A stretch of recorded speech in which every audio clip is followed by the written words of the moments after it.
The day he removed my name from the company I built, he thought I would cry quietly and disappear. Instead, I walked out, opened one folder, and started the end of his empire. Because some women don't get loud, they get proof. My name is Stephenie Carter, and for 8 years, I was the woman behind the man everyone called a genius. Not his wife, not his assistant, his business partner. At least that was what I thought. The company was called Haven and Harbor. We created boutique hotels and private weekend escapes for wealthy people who wanted luxury, privacy, and a beautiful place to pretend their lives were perfect. It started in a tiny apartment in Nashville with one folding table, 2 laptops, and a coffee machine. Ethan had the charm. I had the plan. He could walk into a room and make investors laugh. I could walk into that same room and know who had money, who had power, and who was pretending to have both. He pitched. I built. He smiled. I negotiated. He dreamed out loud. I turned those dreams into contracts, budgets, staff schedules, property deals, and profit. When our first investor wrote us a check for $250,000, Ethan cried in the parking lot. I held his face in my hands and told him, "We're going to make it." He kissed my forehead and said, "I couldn't do this without you." Back then, I believed him. That was my first mistake. My second mistake was letting him convince me that titles didn't matter. "We're partners," he told me one night while I was reviewing contracts at almost 2 a.m. "We don't need fancy labels." "Investors like labels," I said. "They like results more." "And legally?" He smiled that golden boy smile that opened doors before I even reached for the handle. "Steph, do you trust me?" There it was. The question that sounds romantic when you're tired enough. So I said yes, and that yes cost me more than I knew. By year 3, Haven and Harbor had properties in Tennessee, Georgia, Colorado, and California. We had influencers begging for free stays, venture capital firms calling weekly, and a downtown office with glass walls and overpriced oat milk in the fridge. From the outside, we looked unstoppable. Inside, Ethan was changing, not all at once. That would have been too easy to notice. It started small. He interrupted me in meetings and repeated my ideas louder. He introduced me as our operations girl to men who looked at me like I was there to refill the sparkling water. He took investor calls without telling me, then said, "Nothing important." Nothing important! Those 2 words became the wallpaper of my life. Then came Madison Vale. She was 27, blonde, polished, and permanently dressed like she was being photographed outside a Pilates studio in West Hollywood.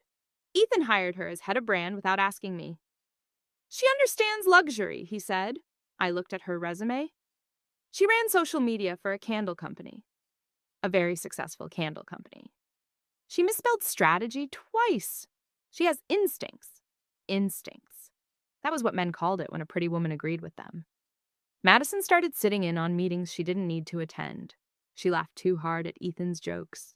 She called him E by the second week. By the third, she was sending company-wide emails about elevating the emotional architecture of the brand. I asked her what that meant. She said, "It's more of a feeling." I said, "So is food poisoning." She didn't laugh. Neither did Ethan. The final straw came on a Tuesday in October. We were preparing for the biggest pitch of our lives. A $40 million expansion deal with Whitmore Capital, a private equity firm from New York.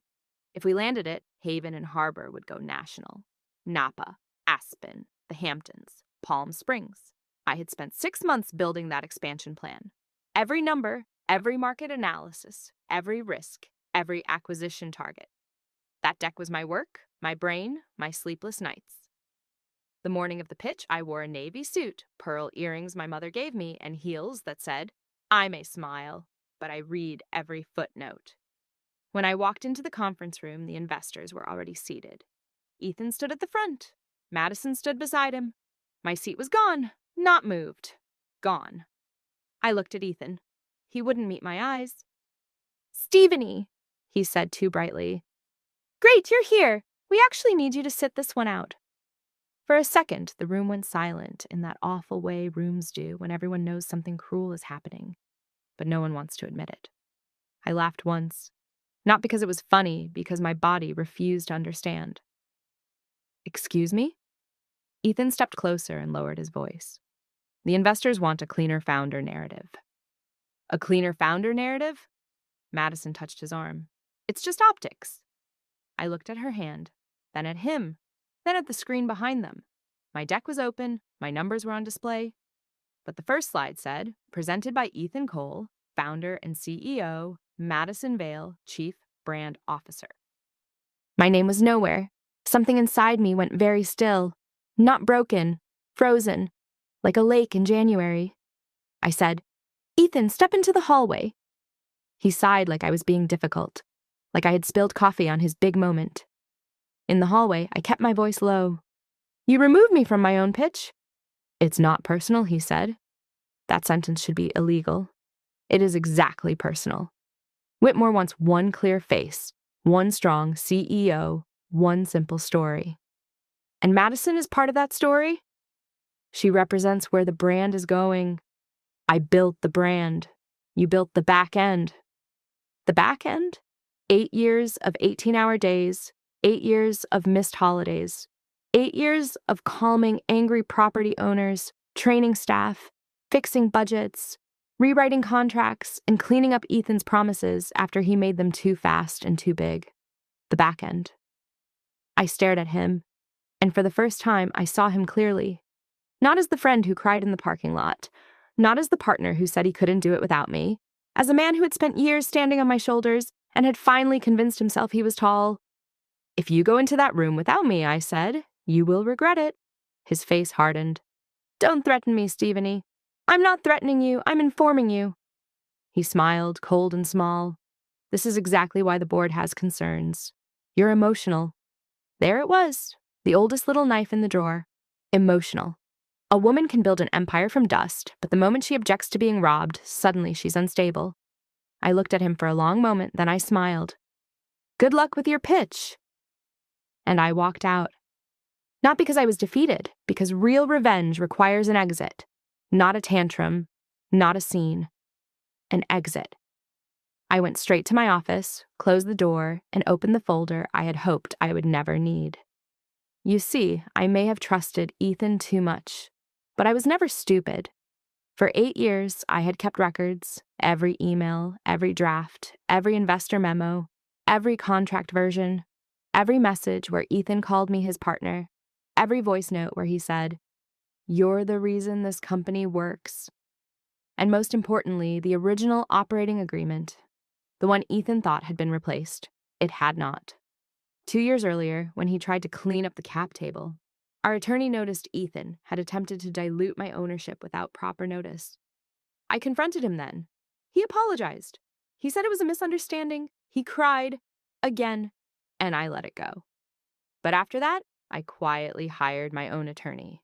Her name was Diane Mercer. She wore red lipstick, drove a black Mercedes, and had the warm, bedside manner of a guillotine. Diane reviewed everything. Her conclusion was simple. Ethan could call himself CEO all day long. But legally, I still owned 38% of Haven and Harbor.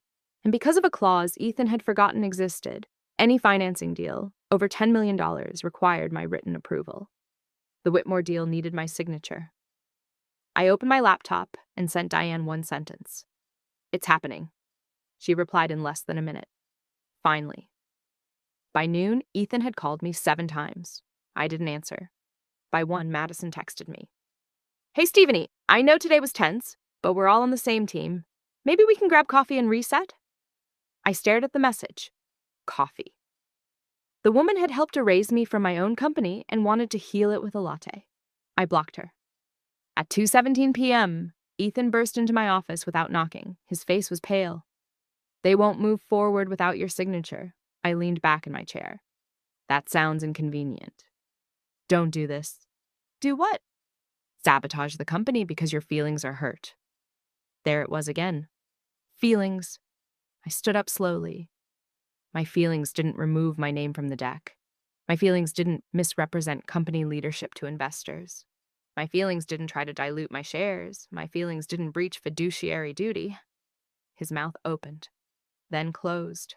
Beautiful. Silence suited him. I handed him a printed letter. "What is this?" he asked. "A formal notice from my attorney." He scanned it. His hand started shaking. "You're suing me?" "No," I said. His eyes flicked up. "Not yet." The next week was chaos wearing a blazer. Diane filed an emergency injunction to stop the Whitmore deal. She sent documentation to the board and notified the investors that Ethan had misrepresented company governance and ownership. Whitmore Capital froze everything. The board called an emergency meeting, and Ethan discovered that charm has a short shelf life when rich people think you made them look foolish. First, he apologized. Not privately, publicly. He sent a company-wide email saying mistakes were made. I replied all. By whom? The office lived off that email for 3 days. Then he tried to blame Madison. He told the board she had overstepped in branding decisions. Madison, to her credit, was not loyal enough to drown for him. She forwarded Diane 12 emails proving Ethan had instructed her to minimize my role because, and I quote, Stephenie complicates the founder story. Complicates. That word followed him into every meeting like a ghost. Then came the audit. That was Diane's idea. If he lied about this, she said, he lied about something else. She was right. The audit uncovered personal expenses charged to the company, private flights, a $14,000 watch, a luxury apartment in Los Angeles listed as a brand development space. By the time the board finished reviewing the report, Ethan looked less like a visionary and more like a man trying to hold water in a paper bag. The vote happened on a Friday. I remember because it was raining. Ugly, sideways Nashville rain that made the whole city look tired. I sat at the long conference table where years earlier, Ethan and I had celebrated our first $1 million in revenue with grocery store cupcakes and cheap champagne. Now the board sat around me in silence. Ethan sat across from me, no smile, no glow, just a man realizing the spotlight had never belonged to him. It had only been aimed in his direction. The chairman cleared his throat. Effective immediately, Ethan Cole is removed as CEO of Haven and Harbor. Ethan flinched. Pending final legal review, Stephenie Carter will assume the role of interim CEO. Interim, temporary, a cautious word, but it landed in the room like thunder. Ethan looked at me. You planned this. I shook my head. No, Ethan, you planned this. I documented it. He stood so fast his chair scraped against the floor. You think you can run this company without me? I looked around the room, at the board, at the attorneys, at Madison, suddenly very interested in her shoes. Then I looked back at him. I already was. He left without another word. For the first time in 8 years, the office felt quiet, not empty, clean, like someone had finally opened a window. The weeks after that were brutal. Winning is not always pretty. Sometimes winning looks like crying in your car at midnight because you are exhausted. Sometimes it looks like firing people who chose power over truth. Sometimes it looks like reporters calling you the woman behind the scandal instead of the woman who saved the company. But slowly things changed. I rebuilt the leadership team. I promoted the people Ethan had ignored. I called every property owner personally. Then I flew to New York and sat across from Whitmore Capital in a black suit and no-nonsense heels. Their managing partner looked at me over her glasses and said, "Why should we still invest?" I opened the revised deck. This time, my name was on the first slide. Stephenie Carter, CEO, I said. Because now you're dealing with the person who knows how this company actually works. 3 months later, Whitmore signed. Not for $40 million, for $52 million. Better terms, more control, and a permanent board seat for me. Haven and Harbor expanded into 5 new markets the next year. Napa sold out in 48 hours. Aspen became our most profitable location. And Ethan? He tried to start another company. Something about disrupting luxury experiences. It folded in 9 months. The last time I saw him was at an industry conference in Chicago. I had just finished giving the keynote. He was standing near the back wall, looking older, thinner, and less golden than I remembered. "Stephenie," he said. "Ethan, you look good." "I know." For a second, I thought he might apologize. Really apologize. Not because he lost, because of what he did. Instead, he said, "I heard you're opening in Miami." "We are." "I always said Miami would be huge for us." I smiled. There it was. Even after everything, he still reached for credit, like loose change on a sidewalk. "No, Ethan," I said. "You said Miami was too risky. I saved the memo. His face reddened. Some people do not change. They just lose access. He looked down. I guess you got what you wanted. I thought about that. For years, I wanted recognition, respect, a title, a seat at the table I had built with my own hands. But revenge taught me something strange. The sweetest part was not watching Ethan lose. It was realizing I no longer needed him to admit I had won. So I said, "No, I got what I earned." Then I walked away. Not fast, not dramatic, just steady. The way women walk when they are no longer carrying someone else's crown. My name is Stephenie Carter. I did not destroy Ethan Cole. I simply stopped holding him up. And when I moved out of the way, he fell exactly as far as he deserved. If you're the one doing the work while someone else takes the spotlight, ask yourself this: who is protecting your place at the table? Because loyalty should never cost you your name, your voice, or your power. This is shattered truth, where silence breaks, receipts speak, and people take their power back, and the next story feel even closer than